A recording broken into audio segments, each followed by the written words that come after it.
Now you can hear me. Hello, everybody. Oh my gosh.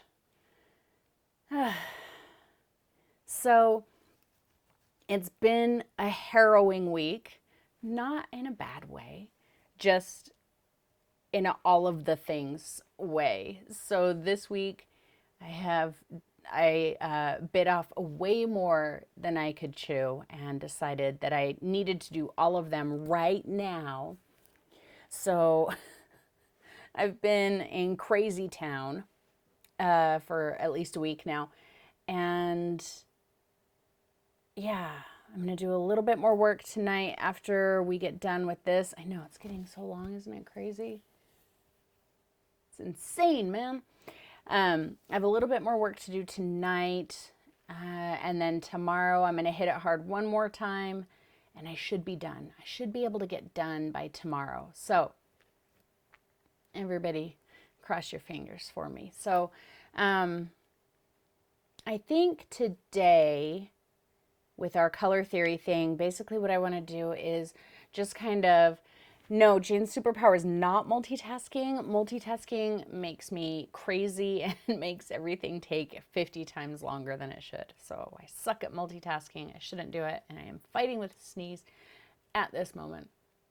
Oh, and today is Olaf's birthday. So we sang happy birthday to him in the kitchen. He was like, what is happening? So he started barking at us really loud. So then we had to give him a banana. Anyway, man, I swear I'm going to sneeze.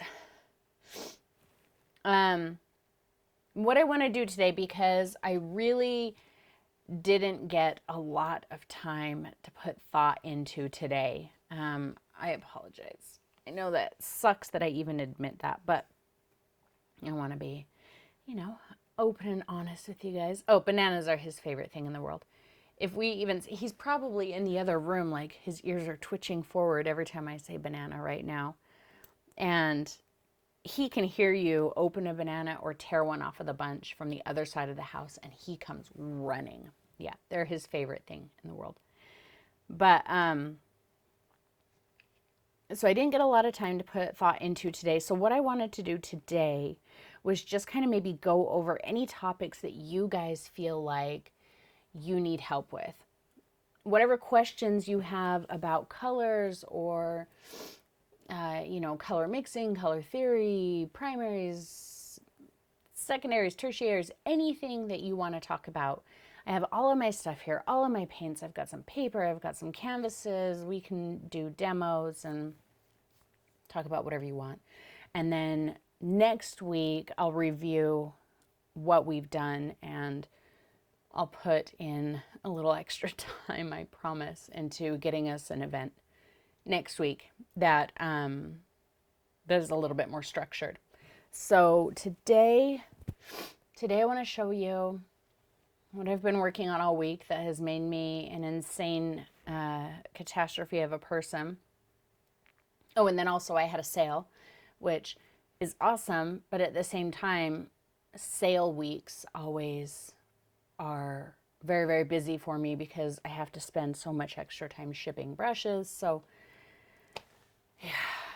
Anyway, I'm looking forward to next week when maybe I won't be insane. So, let's go ahead and start talking about what we have coming up next week. So, at first, I was planning on releasing this beast to you guys that I've been talking about and hinting at.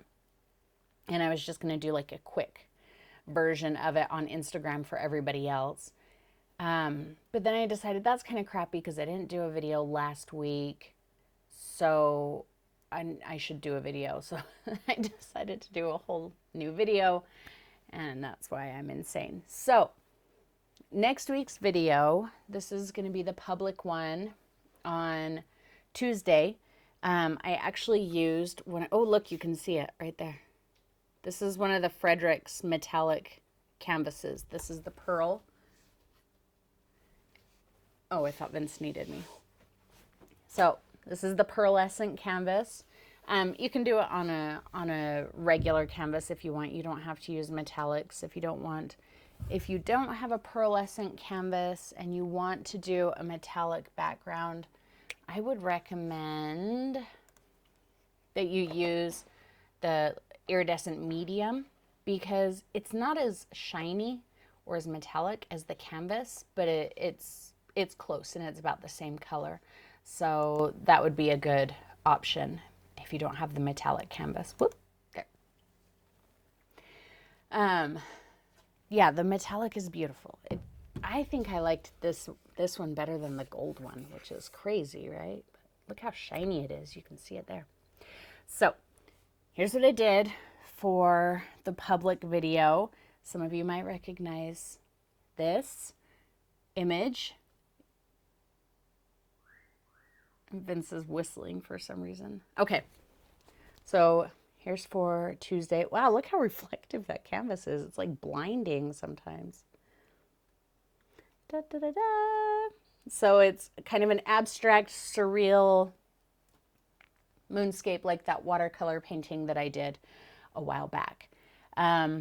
Colors that I used, I mean, you can use any colors you want, really. I used a little bit of the rich silver, the opaque metallic silver by Liquitex. I used Payne's Gray, Mars Black, white, obviously. And then for the moon, I thought about using that deep turquoise, but I decided to give people a break and I just mixed phthalo blue and phthalo green. But you can do any colors you want. So this is not your painting. I mean, it is, but this is the public, the weekly painting. This isn't what I've been busting myself working on for you guys all week. That one, I'm really nervous to show you. I don't want to show you. I don't want to show you. Because sometimes when a painting is a little bit more, like I don't make it with a tutorial in mind, then it feels a little bit more personal and I'm more hesitant to show it off. I will show you. But like paintings that I make for tutorials, even if I don't like it, I'm like, here it is. But if I really, really love a painting, I have a harder time showing it. And I've actually gone back and forth on this painting.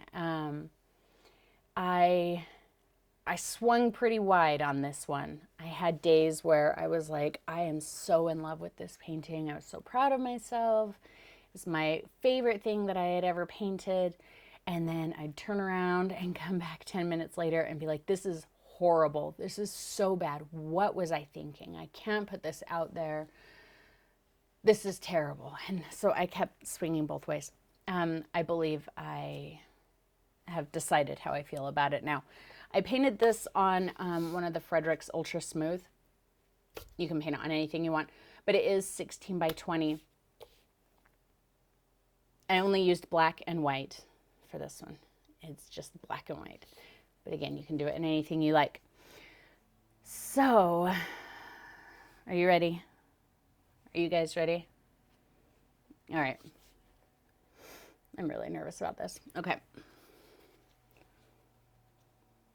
So this is what I've been working on for like a week, and it's really hard to get her all in there and at an angle that she doesn't look bizarro. But anyway, that's my lady. And her eyes. Can you see them? Can you see them? There. Okay. So that makes me really nervous. Anyway,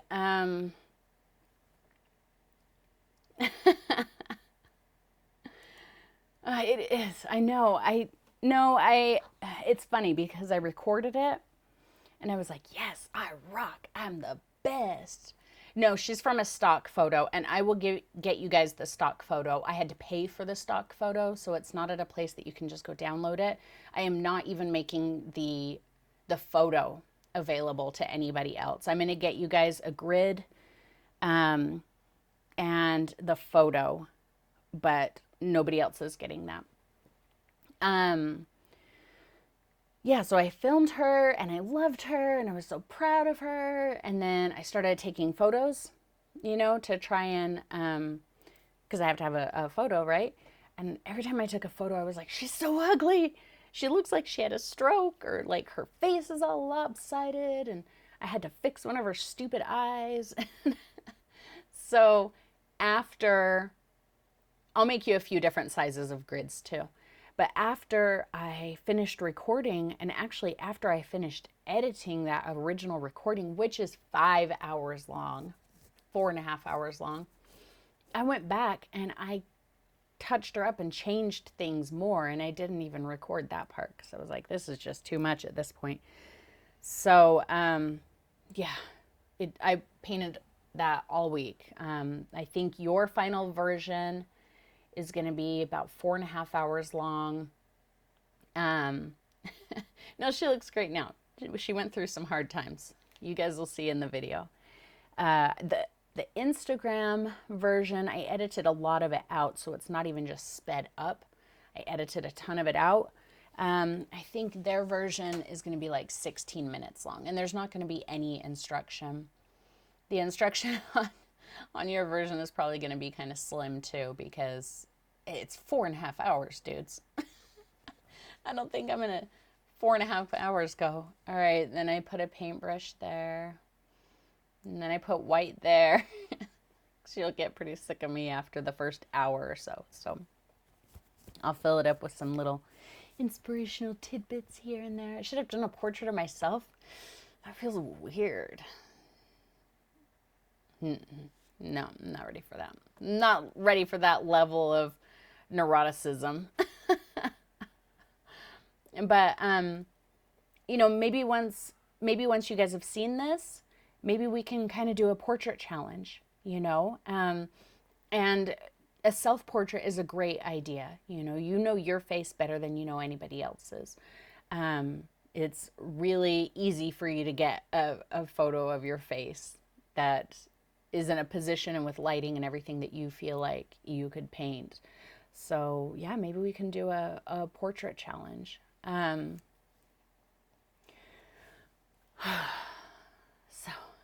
all I have left to do now are voiceovers on both of those videos, and then to upload them. Paint wrinkles. We kind of do wrinkles in this video. In her eyes. She's got some creases in her eyes. Oh, Deb, come on, man. You can do it. Okay, so enough about all of that fancy stuff. Let's talk about color. What did you guys do last week? Tell me what you did with all of the color information that we've. Thanks, Eileen. Thank you, everybody. That makes me feel good. Tell me what you did with the color information that we've been talking about over the last month. What kind of things have you been focusing on? What have you been doing? Maybe, yeah, let's start there. Tell me what you did. Me, that's what I did all week long. Oh, Lori, you're sweet. Color charts, mixing all the possible oranges, greens, and purples.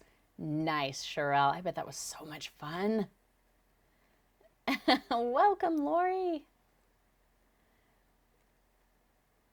Rins watched and learned a lot. We're glad to have you back, Rins. We missed you for a while there. Eileen did 2 color charts. Phthalo blue for cool blue. Buckets of charts, wheels, and tiny landscapes. Yes. More charts. Tammy, that's awesome. Her mother wants to frame all of her tiny landscapes. No, she's not nuts. Let her do it, man. I think they're fun. I think they're exciting. I love all of my tiny landscapes, you know? I'm not going to get rid of mine. I love them. I mean, there's some that, you know, I'm not crazy about this one, but I'm not going to get rid of it. I'm going to keep all of these because, oh, these are blank. All of them are in here, but yeah, I really like them. There's some that I'm super into. And you know what else they're great for, guys, and you should keep them. Even if you don't like them, write down on the back what colors you used and then keep them because they can be little studies. You know, you may look at it one day and say, oh, that is the perfect color combination to do this one landscape or whatever. But yeah, keep them. Whoa, Deb did 18 tiny landscapes. Jennifer thought cad yellow light, cobalt, and naphthol would be a neutral bias, but she was wrong. Jennifer, do you want to tell us a little bit about what you learned there?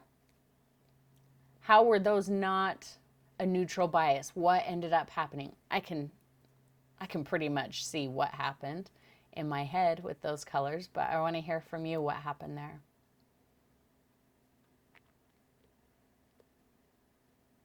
there. Oh yeah, today's the last day of the sale. There's like tote bags and t-shirts and mugs and brushes, of course. And I'm gonna shut down the sale before I go to bed tonight. So probably in the next 5.5 hours. Sherelle, exactly. She says, I don't have to remember what's warm or cool. I'm just hanging all of the charts and then you can just refer to them and see what happens. Exactly. That's why I kind of said last week, I'm like, please don't stress about what's warm and what's cool. Don't try and remember all of that. Just make yourself some charts and you will be able to tell.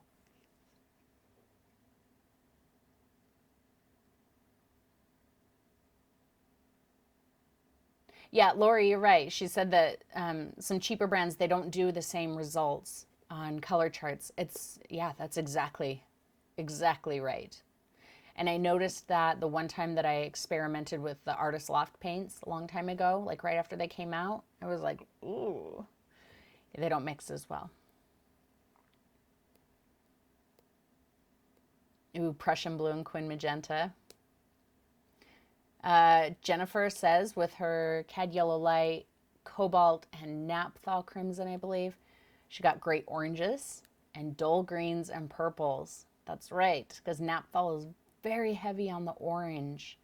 She replaced naphthol with alizarin, thinking it would take out some of the warmth, but it didn't. It is cobalt. So cobalt must be warm. Cobalt, I believe, is one of those more complex colors, kind of like yellow oxide. I think overall it is a warmer color, but I think it's one of those colors that has just a tiny hint of everything in it. So kind of like yellow oxide. It's not just yellow. It's got some red, it's got some blue. That's why it's kind of muted down. And I feel like cobalt is similar, but yeah, cobalt's very warm. Very, very warm.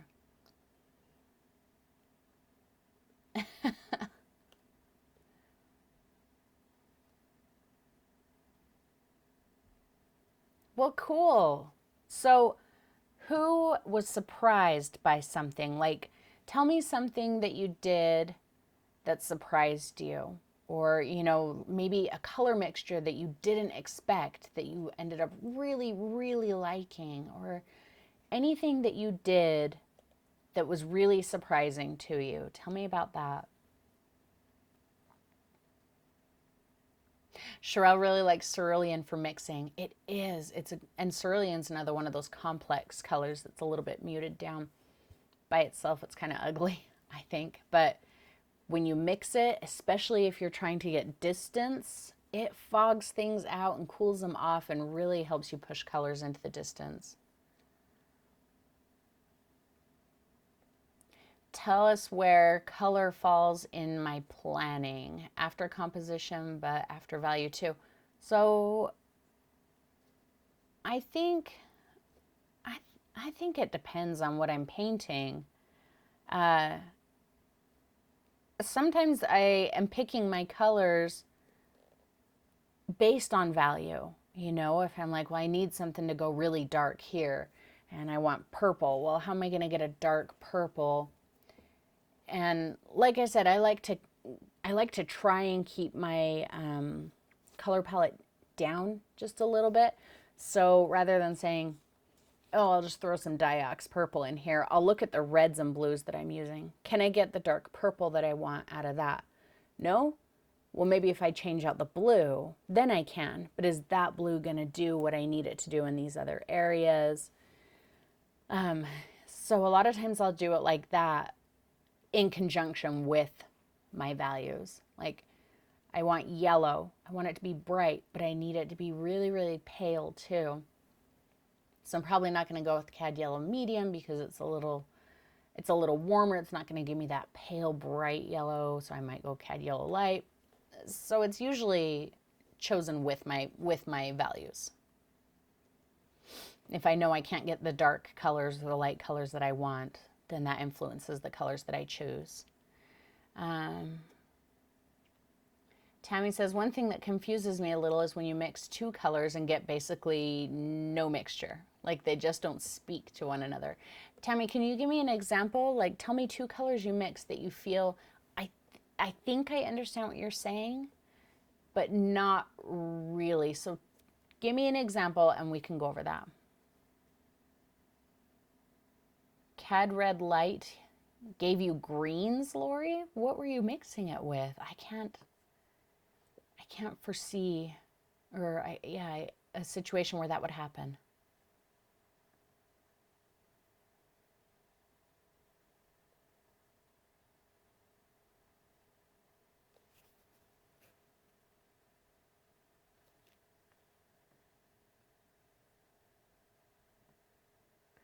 Debbie was surprised by how green Cad Yellow Light is when mixed with gray. I assume you mean Payne's Gray or black. Yeah, you get some really incredible greens with Cad Yellow Light. Absolutely.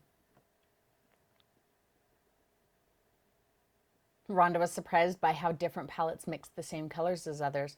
Exactly. So that's why, I tell you, there's not a right and wrong. There's just what you use and what you like. And yeah, there's a lot of ways you can get the same result. Lisa found that a cheap blue that she had been avoiding because it was a generic brand is now her favorite blue. Oh, and chat is jumping. I'm trying to catch up. I want to go through everybody's comments there. Sharon got a green with ultramarine blue that was really nice. Sharon, I'd be interested to hear what yellow oxide. Yeah, yellow oxide and ultramarine, they make a really awesome dusty green that's great for sagebrush and desert scenes. Yeah.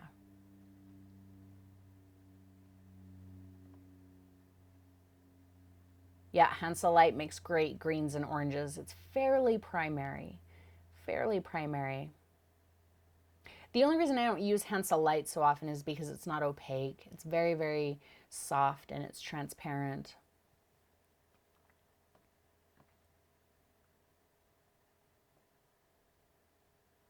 Angie asks, there's a few blacks and out there and a few whites. I only have Mars Black and Titanium White. How did the different blacks and whites affect tinting and shading? So yeah, the exercises you can do is pretty much the same thing we've been doing. Get your hands on as many different black and white shades as you can and make some color charts. They're all going to have, some different qualities. So zinc white or transparent mixing white is going to lighten a color without tinting it pastel so much. Unbleached titanium really warms colors up. Ivory black is much warmer. Yeah, it's much, much warmer than Mars Black, but it's also very soft, very transparent. So I think that you'll see that there's a huge difference between all of the whites and blacks. But yeah, just make some color charts like what we've been working on. Whoa. Prussian blue and Cad Red medium make a cool black. I bet they do, Lori. I need to do that one because I do love me a chromatic black.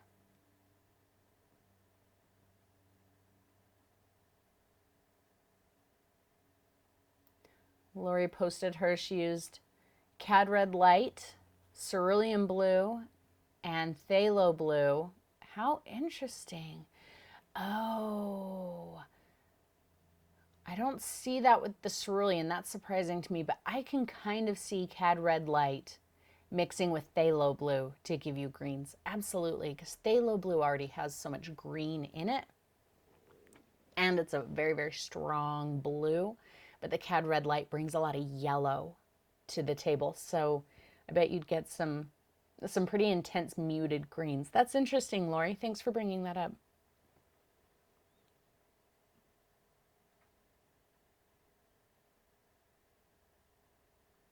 Gretchen got a little more aware of water to hue ratio. That's interesting, yeah, because some of them are, do you mean that some of them have a softer tinting strength, and so if you added more water, they were much more washed out?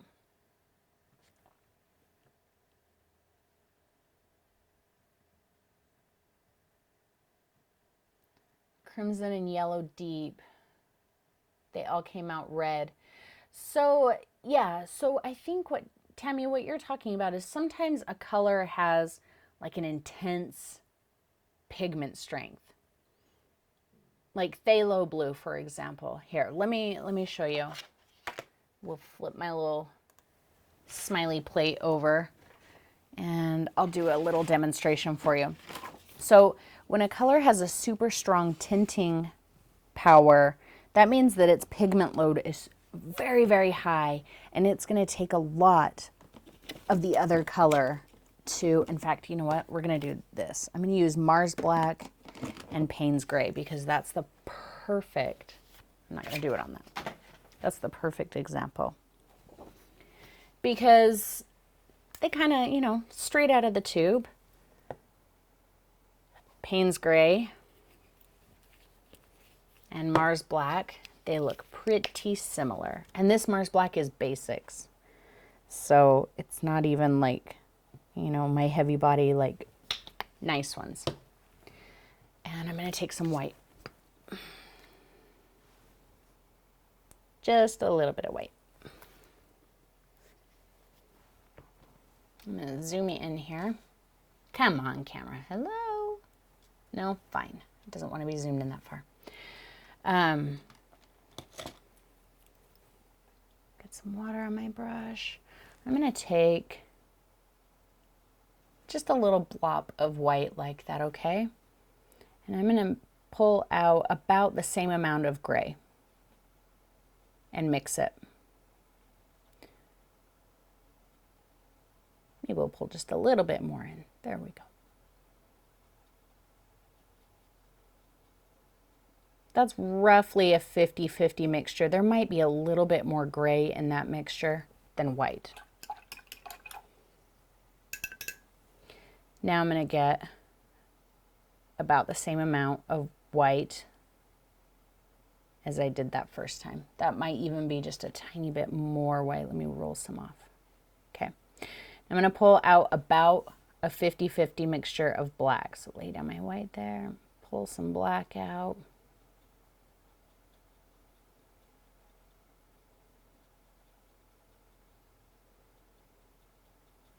So you can see that not only is there a color difference, the Payne's Gray is quite blue, but it went a lot lighter. It takes a lot more white. Let's see. I'm going to try and neutralize all of this Payne's Gray. See how much white it takes to get a nice soft gray color. And so I just kind of pulled up a blob, just a little blob, and mixed it into that whole thing. So if you have two colors that you mix together, like the red and the yellow, and you're like, it's just red, then that's going to tell you that your red has a super high tinting strength. And that yellow has a super low tinting strength. Did you see how much white I put in there? So it's just like that. The black has super tinting strength. The Payne's Gray, not so much. So that's another reason I tell you to make those color charts. It might seem tedious, but you learn things like this about your colors. You're going to know, okay, if I'm going to use phthalo blue, for example, and I want a light pastel blue, I'm going to have to use a ton of white and just a tiny bit of phthalo blue. Or if I use ultramarine, I'm going to use a lot more blue and a lot less white to get the same value of color. Does that make sense? Or did I just totally go off the rails and talk about something that you're not talking about? Yep, Quim Burnt Orange and Prussian Blue make a chromatic black. Absolutely. Diox Purple and Ivory Black make Blackberry. That sounds lovely. Rhonda loved not having to wash her brush every 30 seconds. Yes.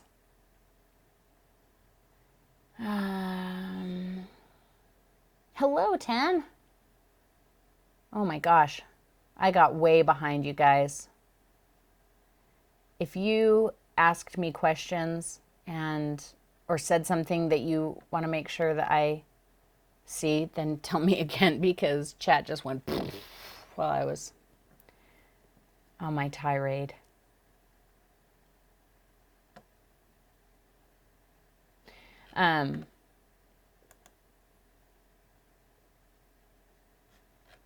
Red oxide and cerulean make a real chocolate brown.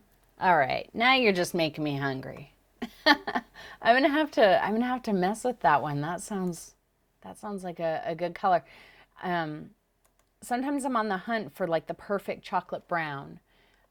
One color that I sometimes like, it really depends on, what else I'm painting around it, but Diox purple and cad orange make a really like delicious chocolatey brown. But sometimes depending on the context I have it in, it doesn't. But that's a good one to try too.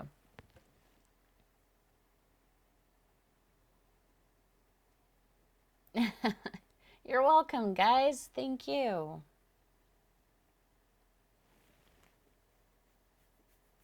Yeah, what else do you guys? We've only been chatting for 30 minutes, yo. Let's keep talking. Tell me what you want to talk about. Or what do you want to focus on next week? What are some things that that you want to go over next week? I have not done my Inktense project, Lori. I have been, yeah, it's been a week, but it's almost over. And yeah, I hope next week to spend a little time doing some Inktense. Iridescent gold makes just about any blue into a sort of denim. I'm gonna have to try that. Sherelle sent me a video about primary colors. No, I did not see that. I will have to go find that.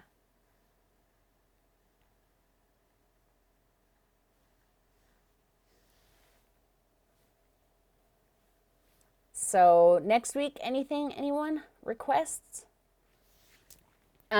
Next week we'll probably have a 2-event weekend. We'll do an event on Saturday, and then we'll do an event on Sunday, a live painting thing for the 10 plus folks. The Inktense, Deb's doing Inktense charts now. We keep getting questions about what are Inktense, so I don't have them right here with me. I'll show you next week. They're pencils. They look like watercolor pencils. A lot of people get confused between the difference and just call them watercolor pencils. They're not watercolor pencils. They are ink. And they are so much more pigmented and intense than watercolor. They're also permanent.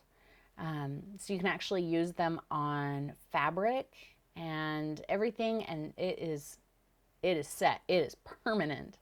So that's something I really want to mess with and see. I've done a little bit of messing around with them. My mom and I got together and played with them at her house, and I used them in conjunction with some of my Daniel Smiths. Like, so I would take the pencil and like color a spot, and then I'd get a Daniel Smith color on my brush instead of just water, and go over it. And it was, guys, it was so much fun. It was like straight up art meditation, I swear. It was fabulous. So I think we'll mess with some Inktense next week. Pat asked if I can talk about white, mixing white, transparent white, and how and when to use them. So mixing white and transparent white are the same thing. I kind of did that. I have a video I did a couple of years ago. I think it's called black and white versus black and white, and I show the difference between a couple different blacks and whites. So you can check that out. Mixing white, it's just, I used to use it a lot and I haven't touched it in a couple of years. It's just like if you want to lighten something but not make it pastel. Let's see. Lori says, a request, start from the beginning, pick a project and do a color chart to determine colors, then apply them. Yeah, we've kind of done that in passing in the past, but now that we've done all of this, that would probably be a little bit more beneficial to you guys. So we can probably do that. Yeah, we can do something like that. We should do it again, Ma. That was fun. Oh, bye, Donna.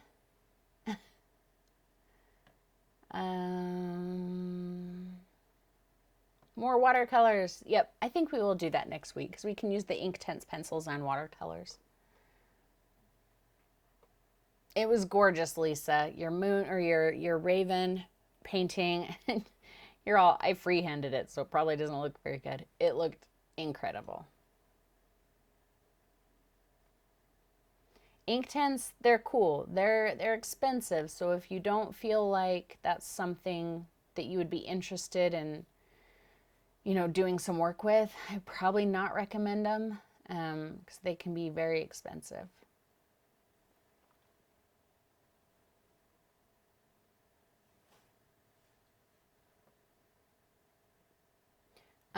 Tammy asks if I mix matte medium on my plate first or soak the brush first and then add the color. It depends on what I'm doing.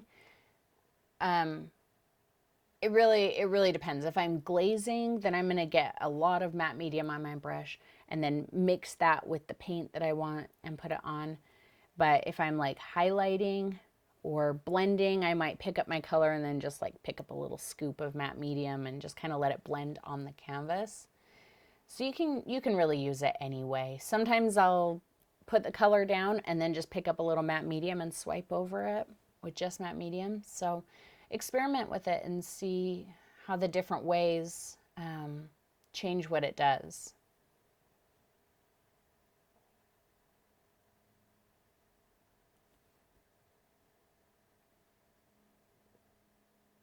Lori's not happy with the highlights on her raven wings. What's going on, Lori? Don't be sad face about it. You just, you know, let it dry, paint over it, and do it again. And you'll see in the Patreon only video, the portrait for you guys, you see me do that a lot. She goes through some seriously scary phases.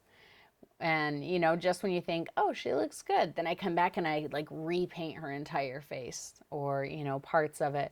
Because it's all about just, for me anyway, especially if you're, you know, uncertain, just push it little bits at a time. And then if there's something you don't like, don't worry about it. Move on to something else. Come back later, paint over it. But don't keep going over it and going over it and going over it and going over it until you just get a gray mud, because that's not going to help anybody. Just let it dry and do it later. Fun, Sherelle. Sherelle's going to do a little planet series. I've actually been really wanting to do that lately too. I still have, you can see them right there, a bunch of little 6x6 canvases from Fredericks, and I was thinking that like a little planetary series would be really fun. I've been thinking about that for a while, so clearly it hasn't happened yet.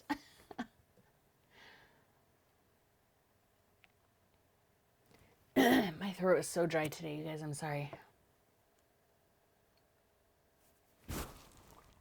Should I cover up my microphone so you don't have to hear me like gulping in your ear? Pluto is always going to be a planet in my eyes. I love Pluto. Pluto is my favorite. Who was that who said that? Oh, Janice asked, what is the Patreon only video? So it is this, and it's going to be a million years long, you guys. I'm really sorry. Like 4.5 hours. So here is your Patreon only video for next week.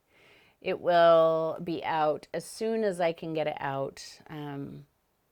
Hopefully sometime tomorrow night, but it might not be until Tuesday. I know I keep saying hopefully Saturday, but probably Sunday. Hopefully Sunday, but probably Monday. So, oh, Lisa.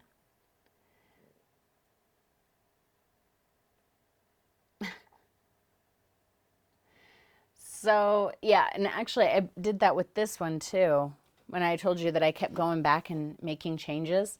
So on this one for next week, I like did it and then I signed it. Oh, man, that thing is reflective. Look at that. I did it and then I signed it. And then I edited it, and then I was like, um, there's a few things I don't like about this. So I came back and I filmed it, all of the changes that I made, but it was already signed. So yeah, I've been doing that a lot lately. Imagine, it doesn't matter if your video would be more hours. You probably don't have quite as much practice as I do yet, you know? And like I said, that's just how long the edited video is. Guys, I worked on it all week long. So I actually have a lot more hours in it than 4.5. Yeah, I probably have roughly 10 hours of like solid easel time on it. So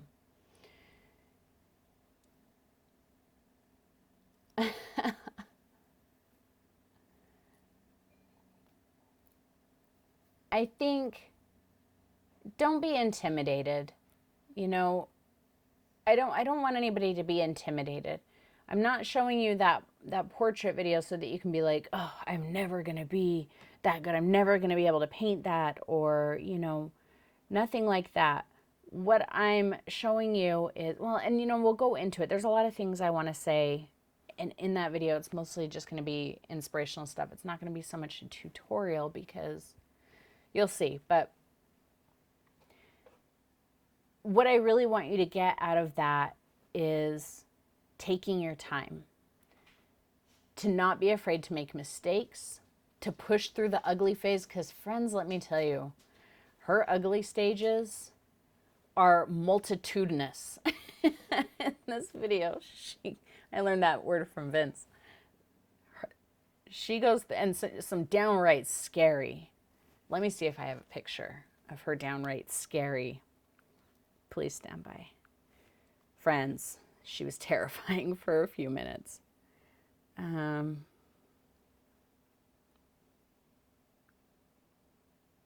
don't have, I don't. But like when her face was all painted in, except her eyes, so she still had like these white. And then her nose was so screwy forever. Like she had this tiny little nostril and this other one that was like all big, but like pulled down her face. But the ugly phases are not to be, you know, you're not to be afraid of those. You're not to dread them or freak out when they come. You just enjoy them and push on through. Okay.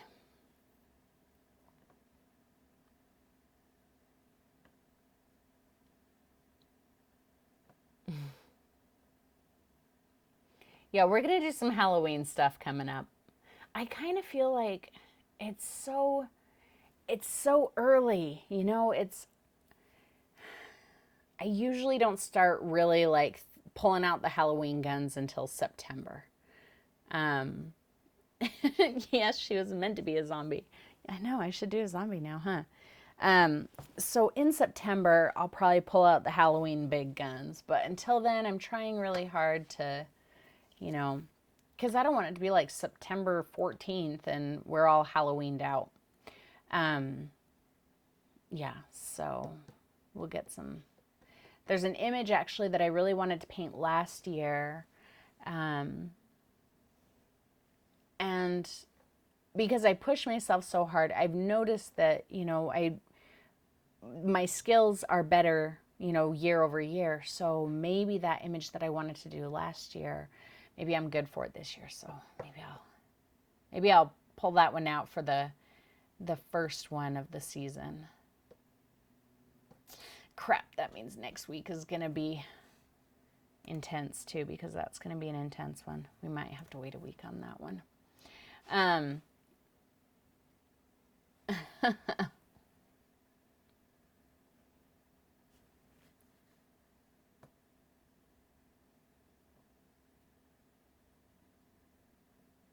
Exactly, Christine. Everybody's painting will look totally different. Will look like a totally different person, and there's nothing wrong with that. Mine, she didn't really look like the reference image, and I'm okay with that. You know, The reference image is just there as a reference so I can see what a pose looks like, so I can see where this shadow kind of goes, you know, not so that I can make her look exactly like the photograph.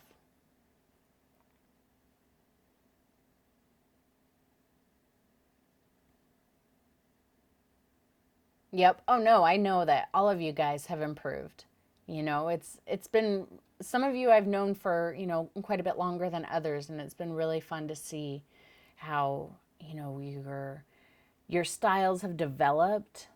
Some of you are starting to, or not even starting, but have developed very unique styles that I can spot. You know, if I'm scrolling through Instagram and I see an image, I'm like, that was so and so. That was so and so before I even see the name. So that's been really fun to see.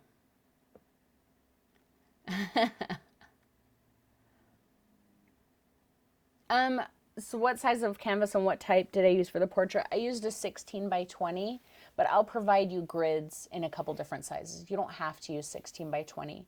And I used the Fredrix Ultra Smooth. Actually, it's one that I had already used for a failed project. And so I just put black gesso on it and painted over that.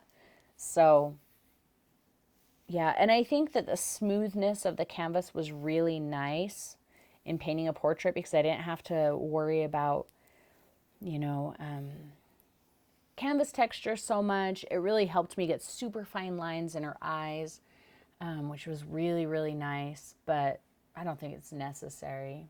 It's not required. Good, Christine.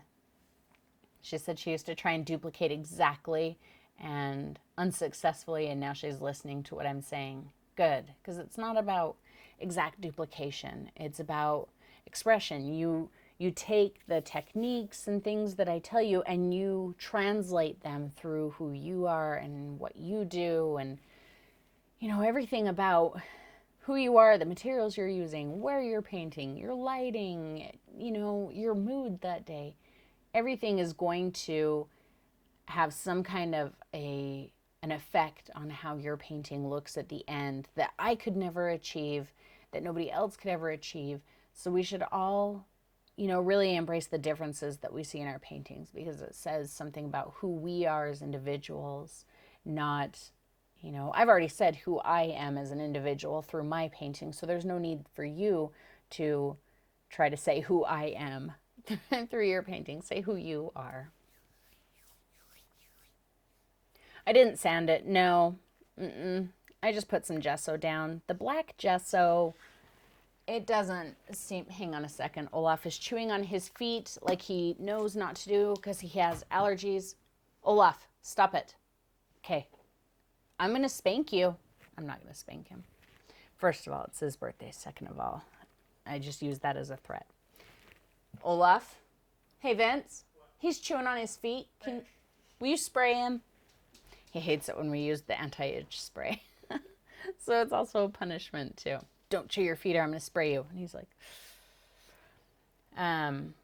no, you don't have to get a smooth cam. Oh, yeah, you wouldn't want to try and do something like this portrait on burlap.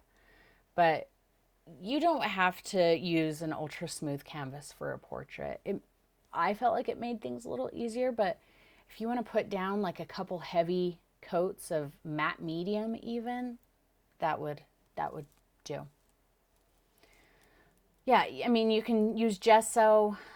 Depending on the texture of your gesso, you might want to sand. That black gesso is actually nowhere near as gritty and toothy as white gesso, but I really don't think that you guys need to worry so much about how smooth your canvas is. The last super intense portrait I did, I used a palette knife to spread a bunch of modeling paste mixed with gesso all over the canvas, and there's tons of texture, and I painted a portrait on there. So don't sweat the ultra smooth. I was just commenting that I had this canvas there, so I decided to use it.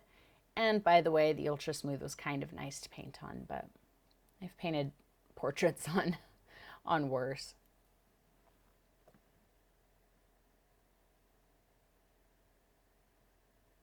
Yeah, some gesso is super, super, super, super rough.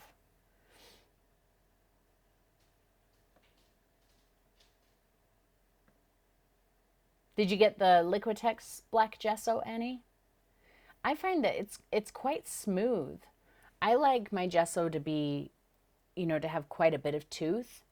So typically I don't like the black gesso because it's so smooth. But for this one, because I didn't want all of that tooth, I thought, well, that'll be perfect. And it was. Oh, Mona. No, Mona's been abandoned. Yeah, yeah.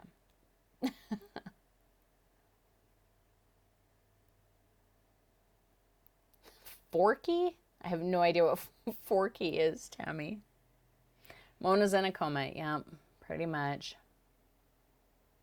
Good, Annie. Yeah, I think you'll like it. It's it's got a little tooth to it, but it's not gritty. It's not real aggressive.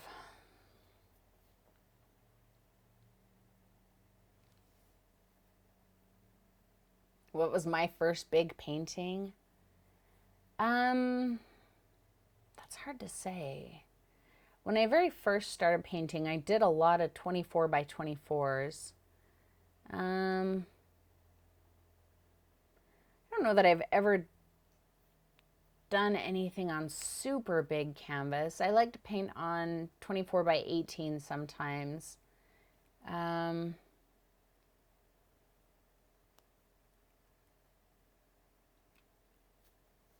I don't know. I have a couple 24 by 48s. I think that might be the biggest I've done is 24 by 48.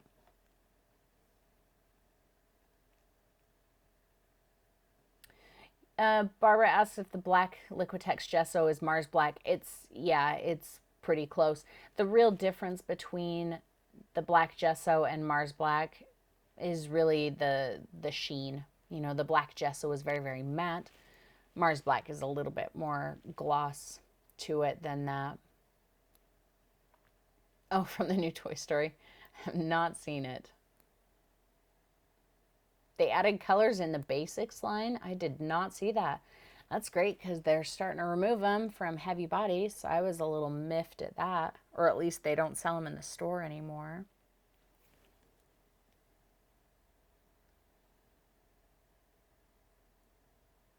I have no suggestions for you, Lori. It's really a personal thing. I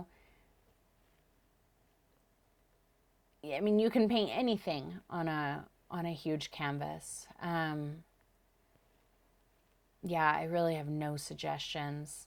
I can't say that a landscape is easier than an animal or a still life or anything like that because it's different for everybody. So, I would say just kind of listen to your gut. And I think when you find the project that's going to be right for it, you'll know. Who hasn't seen Harold and Maude? Oh, it's the best movie ever. I'm trying to grow my hair out really long so I can wear it like Maude does. I probably still have like another year of growing. She has her hair in a braid and then like twists it up over her head like that on each side. But where's my hair? I have no idea. It's almost long enough, but not quite. And then I'll have Maude hair.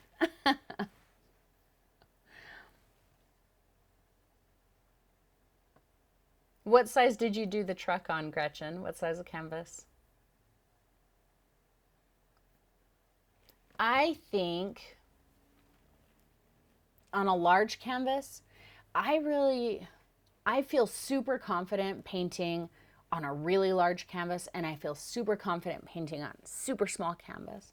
Um, Much more confident, I think, than painting on, like my standard size. Like if I'm going to step outside of my comfort zone and do something that I haven't really done before, I'm probably going to go with a super big canvas or a super little canvas. I don't know why that is.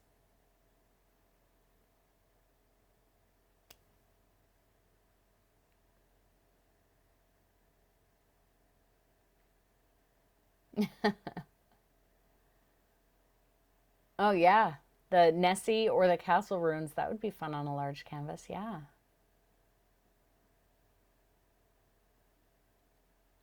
So I found out Eileen said that somebody gave her a bunch of Daniel Smith acrylic paints, and like my head almost just like popped off. I was like, Daniel Smith makes acrylic paint. And I like ran to the interwebs to ask the Google where I could get it. I was so excited. I was like, oh, I'm going to have to spend thousands and thousands of dollars to replace all of my paints and go straight over to Daniel Smith. And they don't make them anymore. So good news is I saved myself a bunch of money.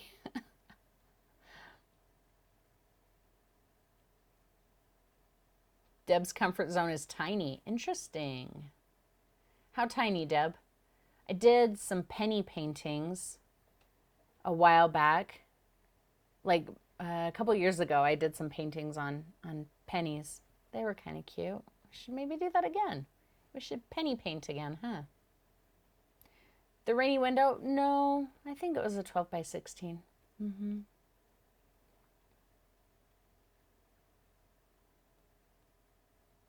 Yeah, the poppies. Something abstract is fun on a big canvas.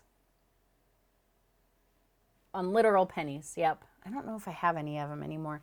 I had a couple like little lands. They were just like, you know, cheesy little landscapes on a penny. But Daniel Smith, that's the watercolor brand that I use and kind of got everybody addicted to.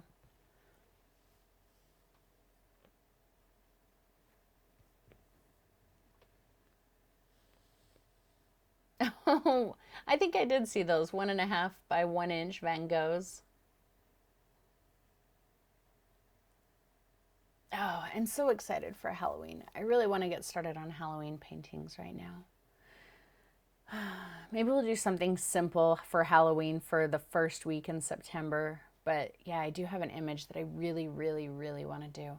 I can't decide if I want to go like small, like a 6 by 6 for it, or if I want to do like a full size. I'll have to start messing with it again.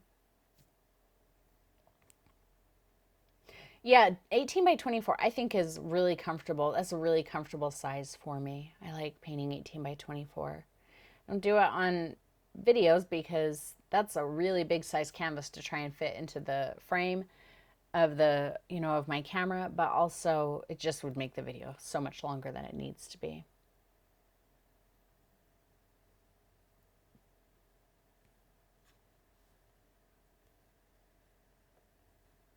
Peerless watercolor. I've never heard of that one, Barbara.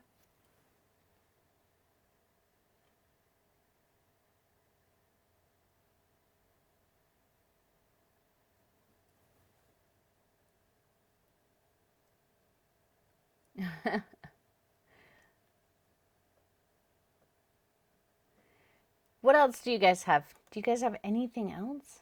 Anything else you want to talk about? I know I kind of suck this week. Um, not having anything really planned for you today. It's just, like I said, it's been one of those weeks.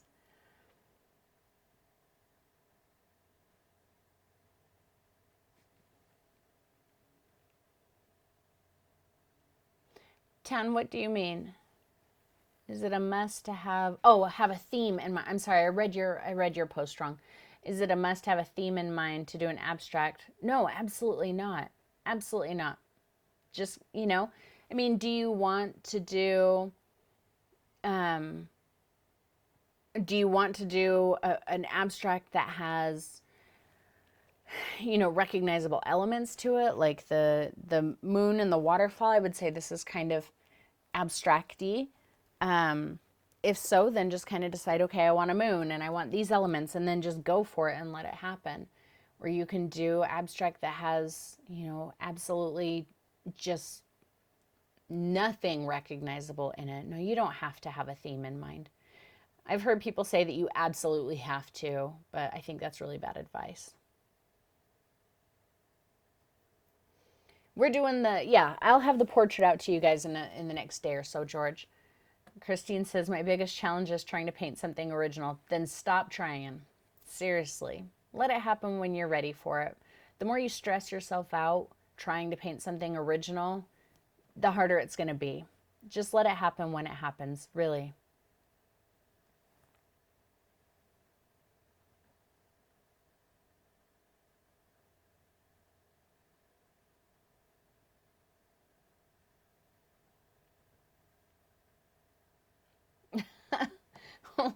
Hold up the waterfall moon again? Again?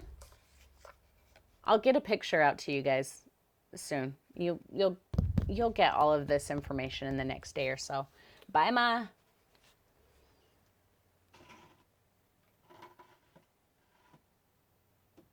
Lori says, I get so hung up in the process trying to get started on original work that I seem not to actually start. How do you get past that? Well, I don't, because it's what I do and I'm practiced at it. And,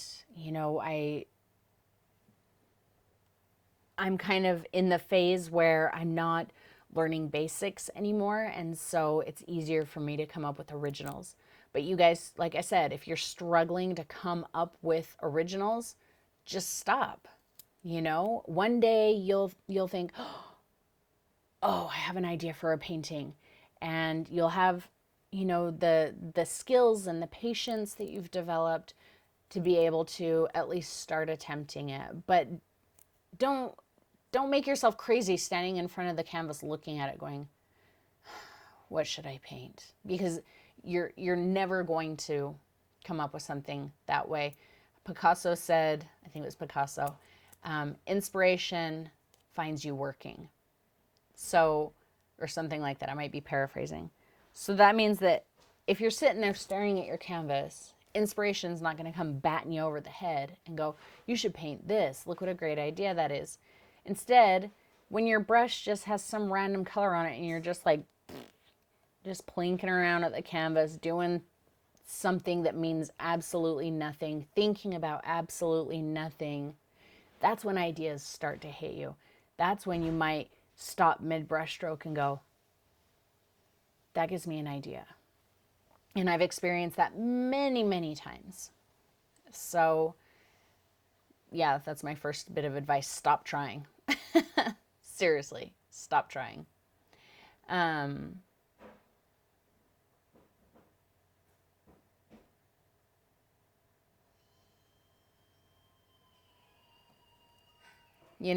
Doing tutorials, as long as you're not putting too much pressure on yourself to make it look exactly like the tutorial painting, you can get ideas from that too.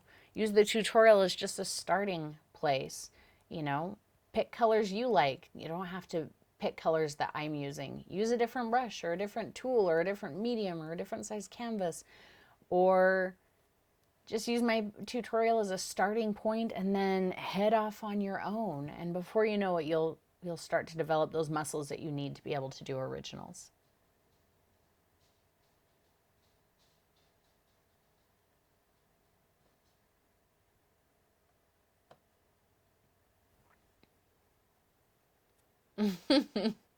I'm glad you guys are excited about the waterfall. Yeah, 10, that's perfect. She said, I like to play, whoop, chat scrolling. I like to play with colors without planning, but when people ask what she's painting, she just says, you see what you see. It's anything. That's perfect. There's nothing wrong with that.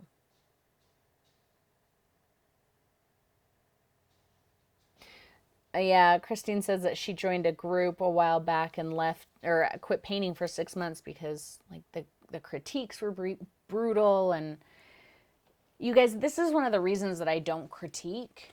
When you guys are in this learning phase, you're learning concepts and skills and that you don't even know anything about, and you're trying to figure out how they go together, and a critique could tear you down and destroy you. Even a nice one. Let's say you painted this, okay? And let's pretend that you were so proud of the way the moon turned out. You were just so proud of it. But there's other things that maybe you don't love so much. And you come to me and you say, will you critique this for me? And I say, well, first of all, your moon here looks this or that. You could make this look better if you do this or that to it. But that was your favorite part, and now you are shattered because you know, that's not a helpful thing. Critiques like that are more in line for artists who know what they're doing. They know all of the skills. They can apply all of the skills, but they want to be a little bit better. And they've had some pretty rough things said about their art already at some point. And they look to artists who are more experienced than them, who are mentors, somebody that they like their art, they know this person, they like this person, and this person can say, if you do this and this and this, you can take this skill to the next level. Then it doesn't seem so harsh and brutal to them. So that's why I will not do critiques. Now, that said, because I do want to do a critique-ish thing with you guys, but here's how it would go. You do this painting, and you come to me and you say, will you critique this for me? I'm going to say no, absolutely not. But if you come to it and you say, I don't like this, there's something about this part, like this part, whatever. There's something about this that I don't like. What can I do to fix it? Then we can have a conversation about it. What about that don't you like? Okay, so you can get over that. You can fix that by doing this, this, and this. Okay, I also don't like this part here because of this. Okay, well, let's talk about that. But I'm never going to look at your painting and go, well, that part looks, you could do that better. Just, do this or that, and that part will look better. Because I think that's mean. And at this stage in your careers, it can be cruel, and I won't do that. That was a rant. Rant. Okay. Yeah, critiquing is required in art schools, exactly. But it's different, okay? And you develop relationships with those people, and they're people who know you, who you know. They know what you do. They know what you can do. Likewise, you know what they can do and what they do. And there's a mutual respect and a common ground there. So it's not so hard when they make suggestions. And they also know how to critique. They're not just being jerks and saying the first thing that pops into their head. But when you go into a Facebook group full of all these people, 50% of them are probably just mean people in the first place. It's Facebook. Let's be real about that. And you put up a piece of art, you're brand new, and you say, can you give me critiques? And somebody just mows you over. Oh yeah, I can see not picking up a brush for months after something like that. Don't put yourself in that position, please. Do not put yourself in that position. I know I missed the rant button too. Now I'm all out of breath after that. Whew. That was a big one. Well, Christine, we're glad that you're here. Wow, we have 30 people here, you guys. That's like a lot. That's really exciting. I'm glad that you guys are all here. I know there's a lot of people who are watching who are probably not in chat, and I just want to say hello to all of you too. We're glad that you're all here as well. Yeah. If you, for some reason, can't access chat and you're still like, but I have a question, just put your question in the comments section, either on this video or in Patreon. The post that I made that said, hey, come hang out with me, put your comment in there. And if you ask it before we do the live event, I can answer it on the air. But if you ask after, I can just type you an answer. So,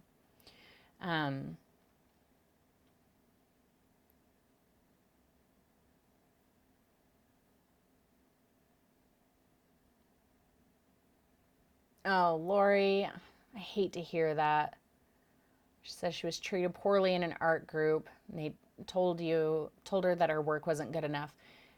But Lori, you have to take it with a grain of salt. Do you know these people who told you that?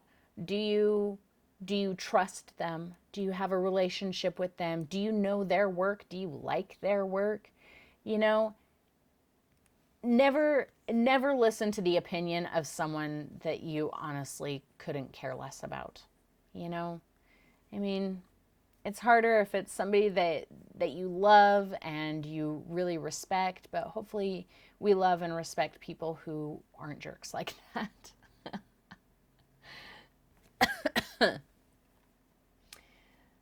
Yeah, that rant wore me out. Oh, thank you, Tan. You're so sweet. Yeah, Mickey, I think you're better off just not being on Facebook. But Instagram is great. Instagram, the high school drama doesn't seem to translate well onto Instagram. Yeah, so that's nice. I like Instagram. Exactly. Good enough for what? What is it good enough for? How do you measure what it's good enough for? You know? I mean, what's the standard? Leonardo da Vinci, his art is great, right? We can all agree to that. But if we were doing certain projects, if we were looking for certain types of art, would we say, that's not good enough?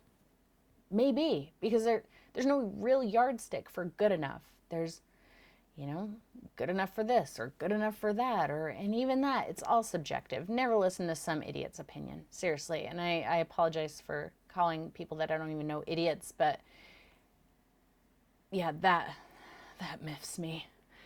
Critical comments crush me, Debbie said. I hear you, sister. So don't ask for them, you know? Don't go into some random art group and be like, give me a critique. Don't do it. Go to somebody you genuinely trust and you genuinely you know and you respect.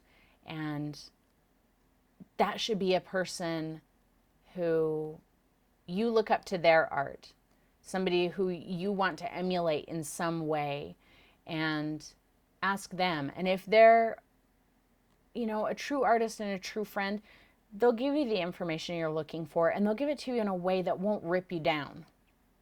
Because ripping people down is, God, that just makes me want to scream. Art should be about love. That's right. Exactly. Exactly, Tammy. She says, my biggest critic is myself. Right. So we don't need other critical people.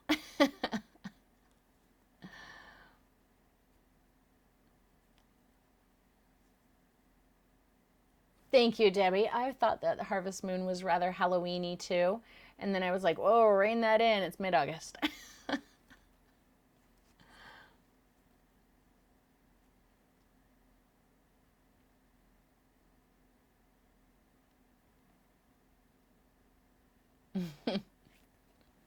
I'm glad I could rant for you guys for a minute. We haven't had a good rant in a while, I feel like, have we? I've been so focused on the color theory stuff that we've been doing that I haven't done a lot of rants. Yeah, and hopefully nobody here would ever be so, you know, bold as to say something rude and, would know better than to tear somebody down. I've heard people say in the past, well, any kind of criticism is constructive. Well, it's not, you know. Especially people who are just starting out. They're so fragile. They don't know what they don't know. And, for me to tear something down, even in passing, even nicely to say, oh, well, that moon that you painted that you're really proud of, that looks really good. But if you focus on your values more, you could really make it pop. Maybe I just said something like that. But you're like, values? I don't even know what that means. I don't know how to focus on that. So my moon doesn't pop? I thought it popped. And now I've just crushed you just a little bit, maybe. Maybe not to the point where you're like, I'll never paint again, but that didn't make you feel good. So, yeah, let's never do that to each other. Zinc white gives you depth, George. Yeah, it really can, because it can help kind of smoke things out a little bit. Kind of mutes them without obliterating them like titanium white can. Absolutely.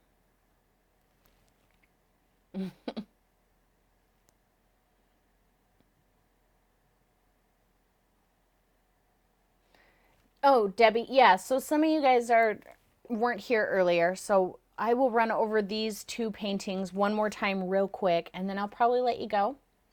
See if I can get some stuff done. Oh, Gretchen, you're too sweet. You're too sweet. Thank you. So for the waterfall, you can kind of tell, see how that like bleaches out. It's a pearlescent, it's one of the Fredericks pearlescent canvases.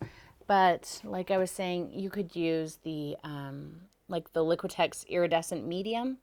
It's really a similar color. It's actually not as reflective as this canvas, but so it's a 16 by 20, but you can do it on any size you like. And I used some of the Liquitex silver, some Payne's gray, Mars black, white, phthalo blue, and phthalo green.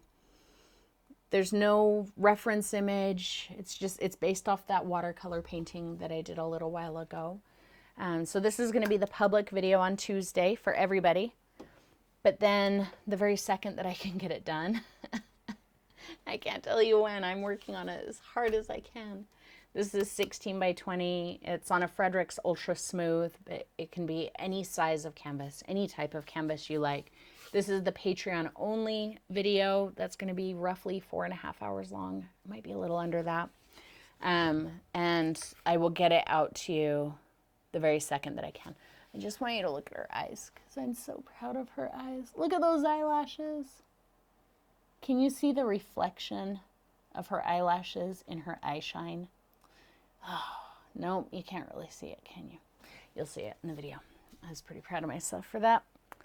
So, oh, Lori, no. You don't need me as your hero. Be your own hero. You're much cooler than me anyway, I promise. I swear.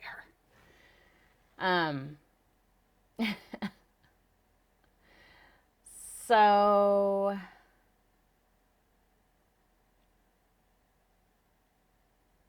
I'm glad you guys like it. So yeah, I will get you all of the information and stuff as soon as possible. I am going to go and heat up some leftovers and eat real quick and then try and get back to work for at least another hour and a half, 2 hours. Tomorrow is going to be nonstop. AM to PM, working to get these done for you guys. I don't know. Sherelle asked if we're going to do another Halloween marathon this year. I don't know. I'm going back and forth on it. I had some issues. I actually have to delete. I had to delete the marathons from the last 2 years. That's a long story that I don't want to get into. I really don't want to get into. I can't use the music that I used the last couple of years, and I felt like they were really kind of the centerpieces of the Halloween marathon. We may do something similar, but I don't think I'm going to go on a 12-hour bender like paint bender like I did last year. The next day I couldn't talk. My throat was, yeah. So, but we'll do something, but I don't know if it'll be an actual marathon. Oh, Olaf is 8 years old today. Tammy, the Fredericks canvases, I have links to them in all of the video descriptions, my videos, and also on my website under shop. There's a materials list, and I have links there. For the best prices, I usually will start at like Amazon to see what prices they have, but then always check out like Blick or Jerry's because sometimes Amazon doesn't have everything, but yeah, Amazon, Blick, or Jerry's, and you can get really good prices. But also, guys, remember, I don't have one right here. Do I have one right here? I don't have one here. The canvas pads that you see me use a lot, the Fredericks canvas pads, guys, those are a huge value. Can you see right here? I just got loaded up with more. Those are white ones, and come on, I can't figure out. There, those are black ones. So I'm loaded up on canvas pads. But there's like 10 sheets in a pad, and it's like $13 or $18 or something for the 12 by 16. So those are super good value. Ted sends his regards. I know all about Ted.